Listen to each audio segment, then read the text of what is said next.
Assalamualaikum warahmatullahi wabarakatuh. Alhamdulillah wa syukurillah, kita panjatkan puji dan syukur kita kepada Allah Subhanahu wa ta'ala yang masih memberikan nikmat iman, nikmat Islam, nikmat sehat, sehingga kita bisa bertemu kembali di podcast saya, Lukman Effendi. Saudara-saudaraku, hari ini tanggal 28 Oktober ada satu informasi memberitahukan bahwa pada besok dini hari terjadi gerhana bulan ya. Memang di dalam gerhana ini ada 3 jenis gerhana ya. Ada gerhana bulan total, ada gerhana bulan sebagian, dan gerhana bulan penumbra ya. Dan untuk besok dini hari itu gerhana bulan yang terjadi adalah gerhana bulan sebagian ya. Dan kita sebagai umat Islam disunahkan, sunnah muakkad, sunnah yang dikuatkan untuk melakukan yang kita sebut sebagai sholat gerhana ya. Mudah-mudahan kita diberi kekuatan ya untuk bisa melakukan sholat gerhana. Kalau di lingkungan saya di daerah Tangerang Selatan ya, sholat gerhana ini akan dilakukan sekitar jam 3:30 ya, jam 3:30 ya. Nah, apa sih sebenarnya hikmah ya yang bisa kita petik ya dari kita melakukan sholat gerhana ini ya? Setidak-tidaknya ada 10 hikmah yang bisa kita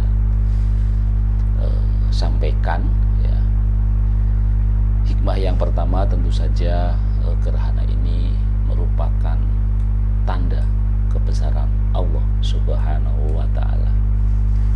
Gerhana bulan atau matahari adalah salah satu tanda kebesaran Allah Subhanahu wa ta'ala yang menjaga kestabilan alam ini. Dalam hadis riwayat Bukhari nomor 1044 dijelaskan, sesungguhnya matahari dan bulan adalah 2 tanda di antara tanda-tanda kekuasaan Allah. Yang kedua ya, apa hikmah dari gerhana, sholat gerhana, baik gerhana bulan maupun gerhana matahari? Gerhana ini diciptakan agar makhluk takut kepada Allah. Orang-orang di masa silam ketika bertemu dengan gerhana ada rasa ketakutan, dan bahkan ada yang harus masuk ke kolong tempat tidur atau kolong meja seakan terjadi gempa.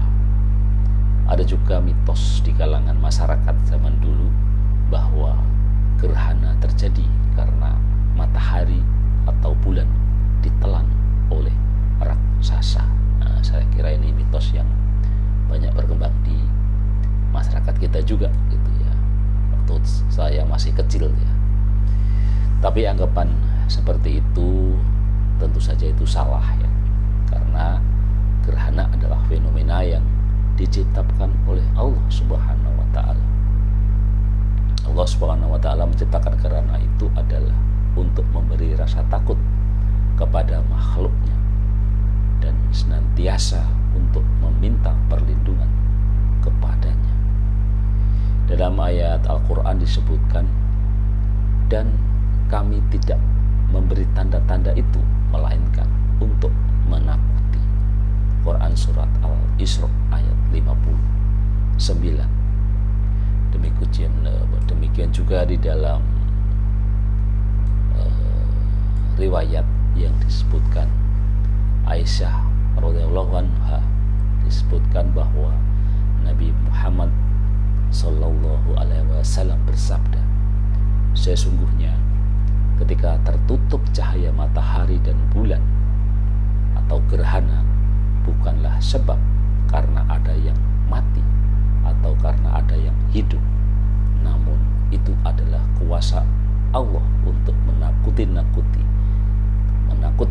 hambanya dengan terjadi gerhana tersebut. Hadis riwayat Muslim nomor 901.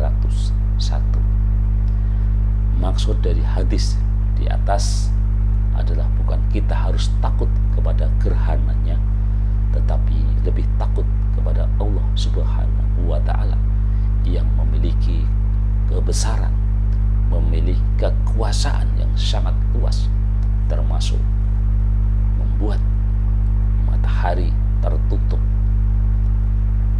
yang menjadikan dunia gelap, yang menjadikan bulan tertutup, yang menjadikan malam menjadi gelap. Kemudian hikmah yang ketiga adalah bersegera mengerjakan amal baik. Di saat gerhana bulan atau matahari terjadi, segerakanlah mengerjakan amal baik, mulai dari sholat gerhana, memperbanyak doa dan takbir mengagungkan asma Allah Subhanahu wa ta'ala. Aisyah radhiyallahu anha menyatakan bahwa Nabi Muhammad sallallahu alaihi wasallam bersabda, jika kalian melihat gerhana tersebut, matahari atau bulan, maka bersegeralah untuk melaksanakan sholat. Hadis riwayat Bukhari nomor 1046.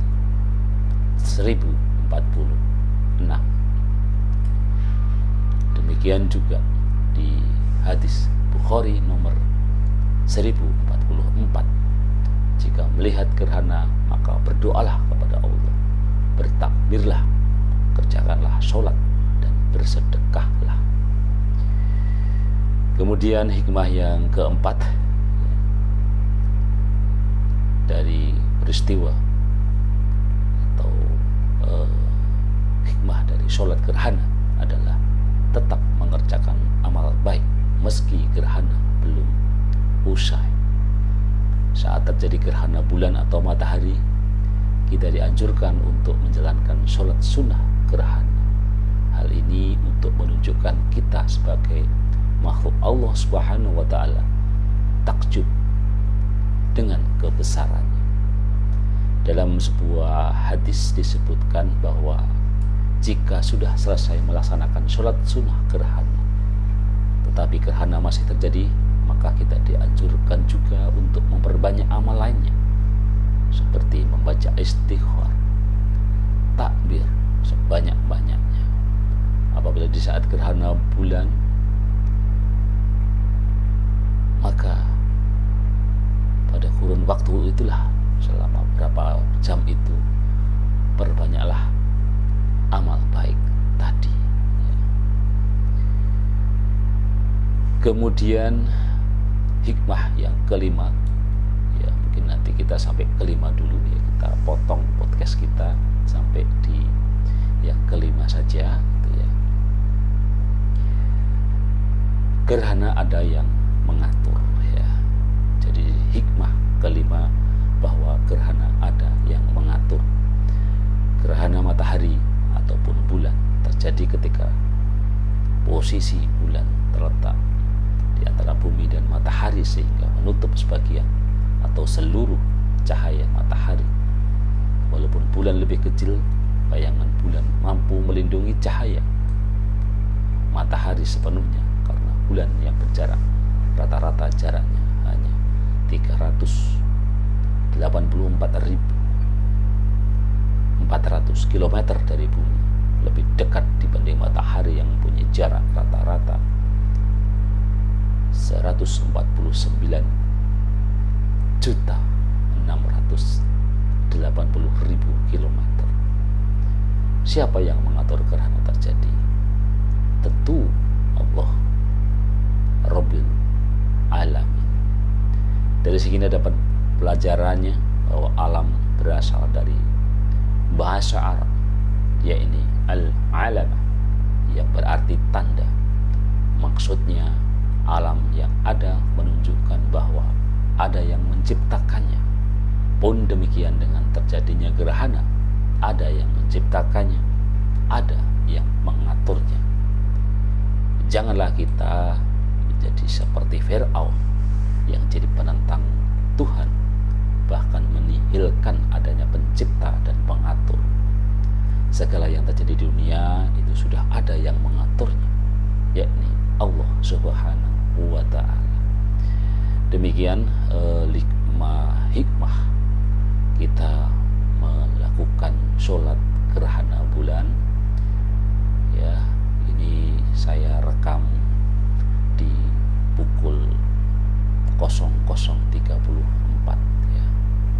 Kira-kira 2 jam lagi ya, atau 3 jam lagi ya, kita akan melaksanakan sholat gerhana bulan ya, walaupun gerhananya adalah gerhana tidak total ya, dan gerhana total nanti akan terjadi di tanggal 6 November ya. Jadi baik gerhana sebagian maupun gerhana total, kita disunahkan untuk melaksanakan sholat gerhana. Demikian kita akhiri. Wassalamualaikum warahmatullahi wabarakatuh.